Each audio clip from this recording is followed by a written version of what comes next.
Hey everyone, Andrew back again and welcome to another video, and it is Saturday once again, so I'm here with another episode of the TheHORROmans Slashback Slasher Challenge. It is week 2 and week 2's theme is slashers from this decade, so we could review and talk about any slasher movie from the year 2000 up until now. So with that being said, I've decided to review and talk about 2015's Lost After Dark.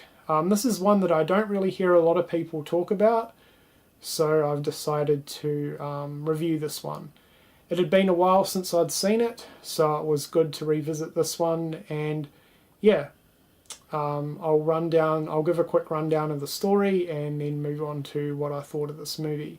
So the story is pretty minimal, very, very traditional in terms of a slasher though.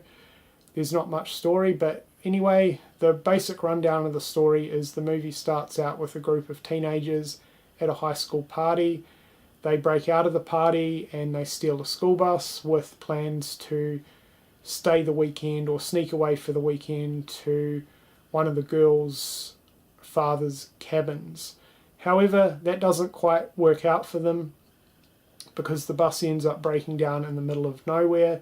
And over the course of the evening, the teenagers find themselves hauled up at an abandoned farmhouse, or so they thought. However, there's a deranged killer lurking around, and they slowly get picked off one by one. So, yeah, that is pretty much the storyline. Very, very traditional in terms of a slasher. There's really not much going on, but there doesn't really need to be, so I'll move on to what I thought of this film. This is definitely one of my favourite slashers from this decade, and I don't think it gets talked about nearly enough. It's really, really good. There's a few things that definitely make this stand out to a lot of other slashers, especially modern slashers, which a lot of the times really suffer from poor characters.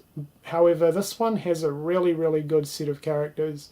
Yes, they're all very traditional and very, very cliche when it comes to slasher characters, but for the most part all the characters are really, really likable.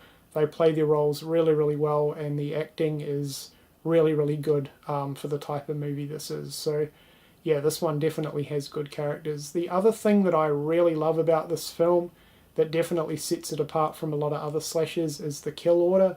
So every slasher fan out there will know that you have a cliche traditional set of characters in a slasher flick, and for the most part their kill order is pretty similar from movie to movie. However, it's not the case with this one. The kill order is completely turned on its head.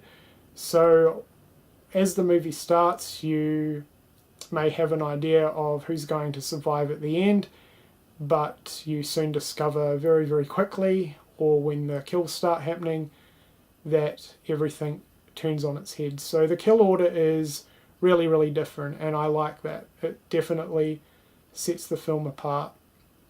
Now, while we're speaking of kills, the kills are all really, really good, and for the most part all practical effects. There's some nice blood and gore, and there's good variety when it comes to the kills. There's a lot of different equipment and weapons used, which I'm a big fan of. So the kills are all really, really good.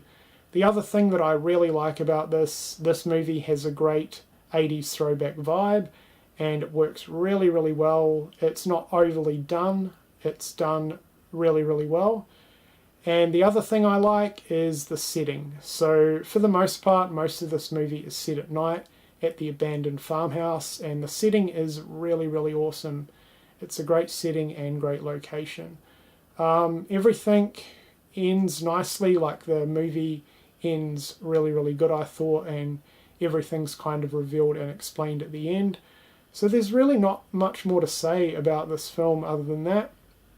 Definitely one of my favourites. I'm a big fan of this movie, and yeah, if you've never seen this one, I highly recommend it. If you have seen Lost After Dark, definitely let me know what you think of it in the comments section below. And that has been my review for the TheHORROmans Slashback Slasher Challenge Week 2 slashers from this decade, so Lost After Dark from 2015. Until next week, when I'll be back with another review on Saturday, I hope you've enjoyed this one, and thank you for watching.